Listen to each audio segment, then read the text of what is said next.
अस्सलाम वालेकुम स्टूडेंट्स, मेरा नाम हाशमी असफंदियार कुरैशी है और मैं आपको वेलकम करता हूँ अपनी फिजिक्स की क्लास 9 की लेक्चर सीरीज में। आज का जो हमारा टॉपिक है दैट इज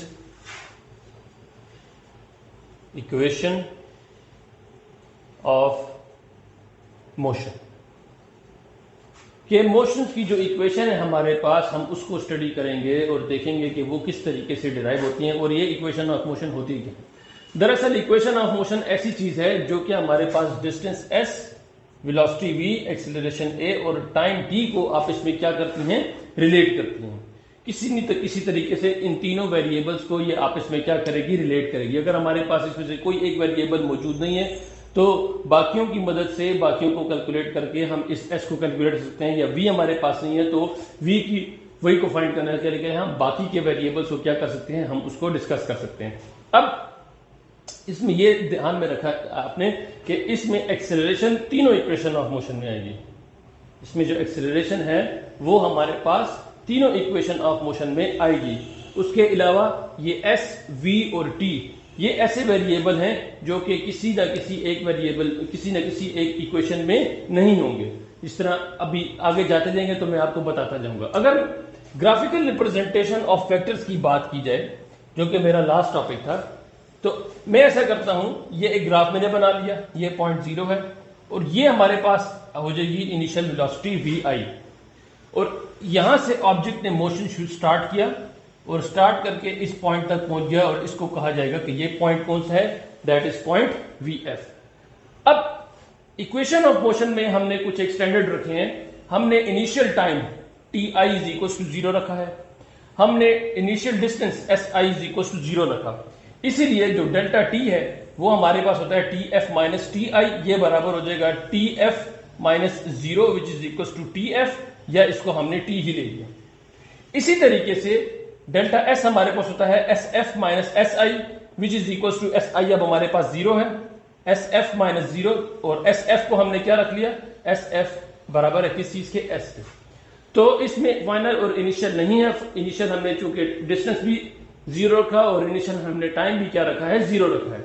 सिर्फ vi जो है हमारे पास इनिशियल वेलोसिटी वो 0 नहीं है, उसकी कोई ना कोई हमारे पास क्या होगी, वैल्यू होगी। अगर इस पॉइंट से मैं इस तरीके से एक परपेंडिकुलर ड्रॉप करूं, एक परपेंडिकुलर मैंने यहां पर ड्रॉप कर दिया, एक परपेंडिकुलर मैंने इस तरीके से यहां पर ड्रॉ कर दिया, ये पॉइंट 0 हो गया, ये vf हो गया। अब इसको मैं अपनी तरफ से एक लेबलिंग दे देता हूं, जिसको मैं नाम दे दूं दैट इज पॉइंट a, ये हो गया पॉइंट b, ये हो गया c और ये हो गया d। एक ज्योमेट्रिकल फिगर बन गई, नीचे हमारे पास स्क्वायर है, ऊपर हमारे पास ट्राइंगल है, और उसको मैंने o, a, b, c और d का नाम दे दिया। ये हमारे पास क्या था, ये हमारे पास है टाइम और ये हमारे पास y एक्सिस पे है वेलोसिटी।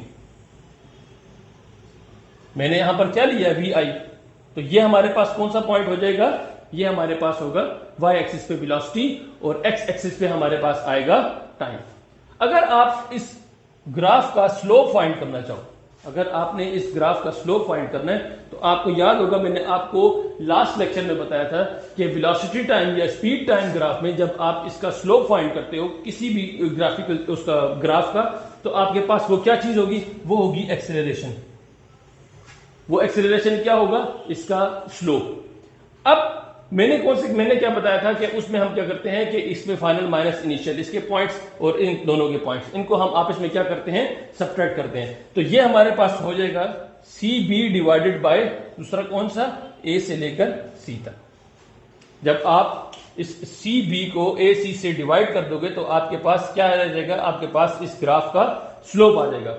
अब यहां से आप देख सकते हो कि CB जो है आपके पास वो तो ये हो गया, और AC आपके पास क्या है, AC हमारे पास यहां से लेकर यहां तक का डिस्टेंस है, जो कि हमारे पास क्या है, टाइम। तो यहां पर AC की जगह मैं पुट कर देता हूं क्या चीज, t। जब AC को मैंने t पुट कर दिया तो यहां से मेरे पास आ जाएगा A is equal to CB divided by t, और दूसरा क्या बन सकता है कि CB is equal to AT। तो ये जो CB डिस्टेंस है ये मेरे पास क्या हो जाएगा, ये हो जाएगा A और T। यहां से लेकर यहां तक का डिस्टेंस ये मेरे पास क्या है, AT। याद रखो, अगर ये vi यहां से लेकर यहां तक है तो यहां से लेकर यहां तक का भी डिस्टेंस क्या होगा, वी आई, क्योंकि दोनों हमारे पास क्या है, सेम। और चूंकि ये पॉइंट हमारे पास क्या है, वी एफ, ये पॉइंट है वी एफ, तो यहां से लेकर यहां तक का भी डिस्टेंस ये क्या होगा, ये हमारे पास होगा वी एफ। अब बात करते हैं हम फर्स्ट इक्वेशन ऑफ मोशन की। पहली इक्वेशन ऑफ मोशन हम फाइंड करना चाहते हैं। तो आप इस ग्राफ में देखो कि D से लेकर B तक एक डिस्टेंस है, तो D से लेकर B तक का डिस्टेंस किसके बराबर है, अगर मैं D से लेकर C तक और C से लेकर B तक आप इसमें ऐड कर दूं तो ये मेरे पास क्या आ जाएगा, ये आ जाएगा मेरे पास D से लेकर B तक का डिस्टेंस। तो DB is equals to DC plus DC में और क्या ऐड किया, CB। इन दोनों को जब आप इसमें ऐड किया तो आप यहां से देखो कि DB जो था वो किसके इक्वल है, वो हमारे पास है VF। VF is equals to, अब DC क्या है, DC is equals to VI।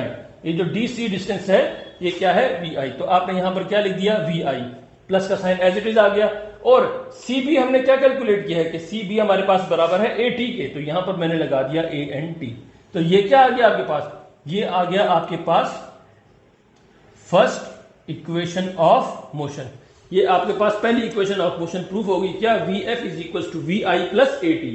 अब इस इक्वेशन में आप देखो तो आपके पास डिस्टेंस S नहीं है, तो कोई भी ऐसा मोशन जहां पर आपके पास डिस्टेंस गिवन ना हो और डिस्टेंस गिवन नहीं है और बाकी वेरिएबल्स आपके पास गिवन है, तो आप क्या कर सकते हो, अगर VF गिवन है तो बाकी सारा, अगर VI गिवन नहीं है तो बाकी सारे की मदद से आप फाइंड कर सकते हो। अगर VF गिवन नहीं है, VI और AT गिवन है तो आप VF को फाइंड कर सकते हो। इसी तरीके से आपके पास अगर कोई भी वेरिएबल नहीं है, इनमें से कोई एक वेरिएबल नहीं है, तो बाकी की मदद से आप क्या कर सकते हो, उसको फाइंड कर सकते हो। इंशाल्लाह second equation of motion next video में कंटिन्यू करेंगे, तब तक के लिए